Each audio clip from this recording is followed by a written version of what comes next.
Hola, mi nombre es Julio César Guerini, soy médico egresado de la Universidad Nacional de Córdoba y quería compartir con ustedes una reflexión acerca de algo que me ocurrió hace unas 2 o 3 semanas respecto a una conversación que tuve con un amigo en cuanto al taller de lectura que estamos haciendo en Intramed.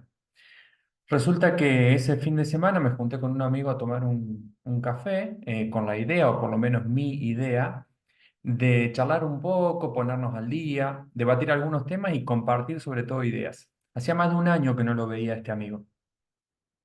Nos reunimos en un café barato que hay acá en Córdoba, que tiene algunas mesitas en la vereda, sobre un lugar que se llama La Cañada, y que esas siempre, esas mesas están rengas. Siempre tiene una pata que falla.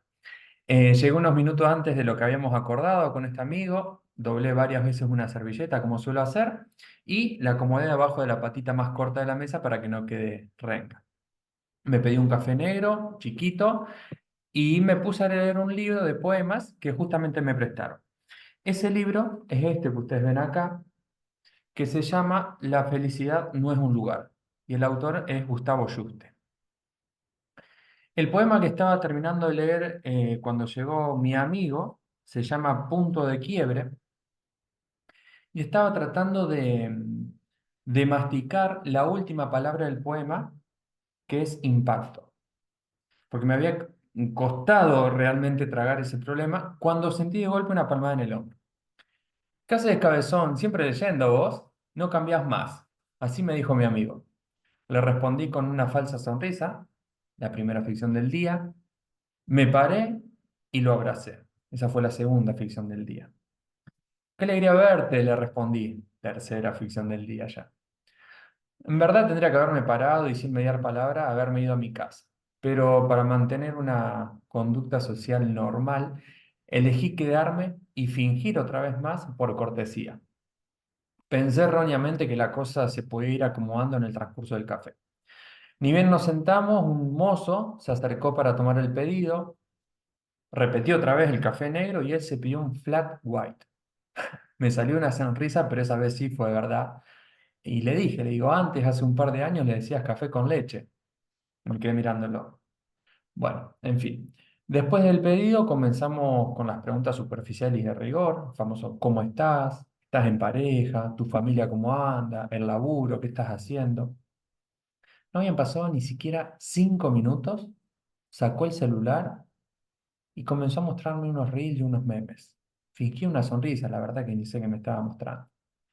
Un momento después, cuando me devolvió alguna de las preguntas, le conté que estaba haciendo un taller virtual de lectura. Este taller virtual de lectura de Intramed.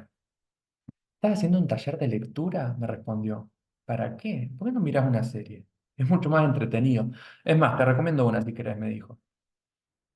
Ahí nomás terminó la charla, o por lo menos mi parte de la charla.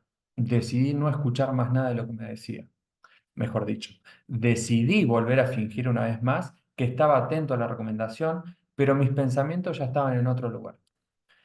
Se había perdido, mi amigo, que le contara que tuve la tremenda suerte de haber participado en este taller de lectura de Intramed, desde el primer encuentro, que empezamos menos de 10 personas y que en el último encuentro fuimos más de 1000 personas de diferentes ciudades, de diferentes países, de diferentes horarios, de diferentes profesiones, de diferentes historias de vida. Todo diferente teníamos esas personas, salvo una cosa, salvo el mismo sentido, el de la lectura, el de no estar solos. Como Víctor Frank, en este libro, El hombre en búsqueda de sentido, determinó, en ese libro Víctor Frankl, determinó que quienes sobrevivieron al holocausto fueron quienes tenían un para qué vivir y de esa forma encontraron el cómo sobrevivir. Este taller de lectura es el cómo sobrevivir a este momento actual, por lo menos para mí. No le pude contar lo que leí de Ignacio Portela respecto de que escribir y leer es interrogarse sobre la sangre en el puño con el que se rompe el espejo que devuelve la implacable imagen de la desnudez de nuestros miedos. Mientras volvía manejando hasta casa, me quedé rumiando esa última frase. ¿Por qué no miras una serie? Es mucho más entretenido. Te recomiendo una. Pensaba en la cantidad de plataformas y opciones de entretenimiento. Cuando un semáforo me frenó en rojo, miré para los costados, para adelante, y todos los conductores estaban con el celular en la mano. Todos los conductores con el celular en la mano. En la vereda los que caminaban también. Incluso uno de los pibes que sabe estar en esa esquina, que es una esquina que siempre paso, y que suele estar ese pibe como limpiavidrios, estaba sentado sobre un balde de plástico, dado vuelta y mirando fijamente la pantalla de su celular. Cuando el semáforo cambió a verde para que avancemos, tuve que tocarle bocina al conductor de adelante para que se adelantara porque estaba atontado con su celular en la mano. Llegué a casa un tanto agobiado, la verdad, desilusionado con el fracaso de la charla con mi amigo que hace más de un año que no veía. Armé el mate y me fui al patio acá de casa a releer el poema que había leído en el bar. Y la verdad que me gustaría compartírselos.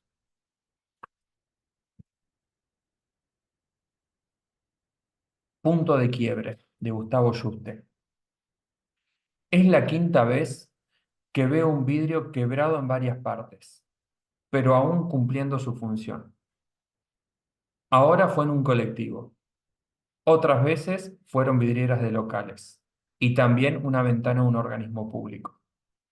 Haciendo fuerza para evitar cualquier tipo de psicología barata, pienso en la capacidad de mantenerse en pie de algo que perdió su orden interno y las múltiples heridas que se desprenden de un solo impacto. Otra vez me quedé, como me está pasando ahora, me quedé masticando en falso una y otra vez. Ese poema, que por supuesto lo tengo marcado en el libro, que lo rayé, me disparó una serie de recuerdos de otros textos que había leído, pero que no me acordaba dónde ni cuándo. Fui hasta mi biblioteca y buscando alguno de estos recuerdos marcados en el libro, agarré este otro, 100 ideas de Mario Bunge. Empecé a hojearlo rápido en ese momento y encontré una de las primeras marcas.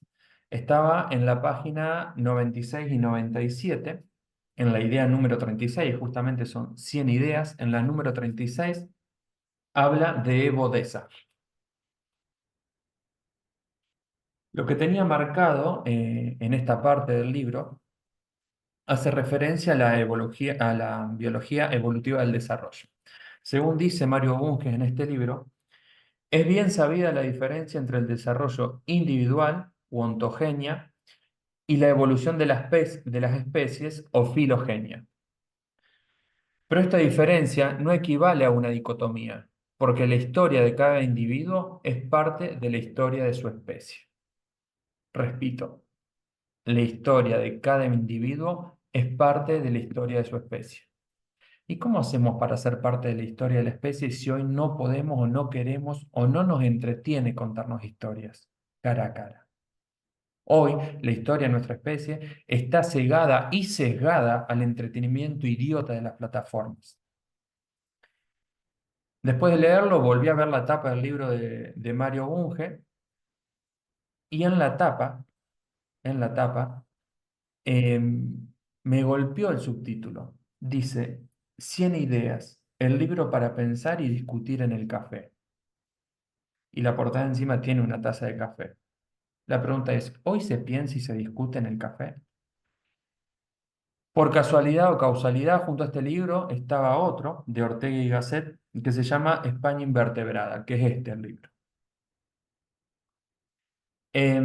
También lo saqué, lo abrí rápido, empecé a hojear buscando alguna marca y en la página 107 encontré esto todo marcado con flechas y es lo que les voy a leer.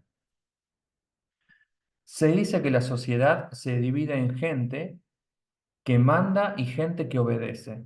Pero esta obediencia no podrá ser normal y permanente sino en la medida en que el obediente ha otorgado con íntimo homenaje al que manda el derecho a mandar. Un hombre eminente, en vistas de su ejemplaridad, fue dotado por la muchedumbre dócil de cierta autoridad pública.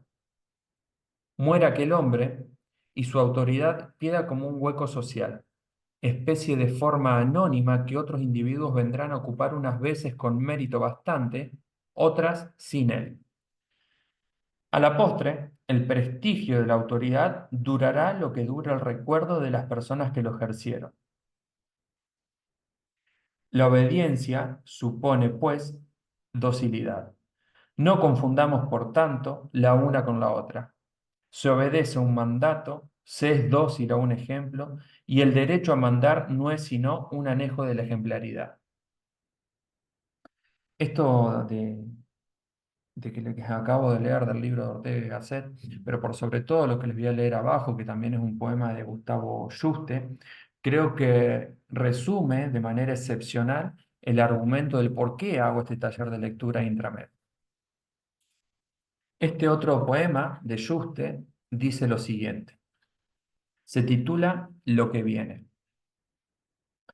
Lo difícil no es adivinar que acá, pronto, va a haber una explosión. Lo complicado es predecir en qué dirección van a salir volando las diferentes partes. Quiero compartirles que para mí este taller de lectura, el taller de lectura de Intramed, es el escudo que nos va a proteger ante esa explosión de las diferentes partes que van a salir volando. Muchas gracias.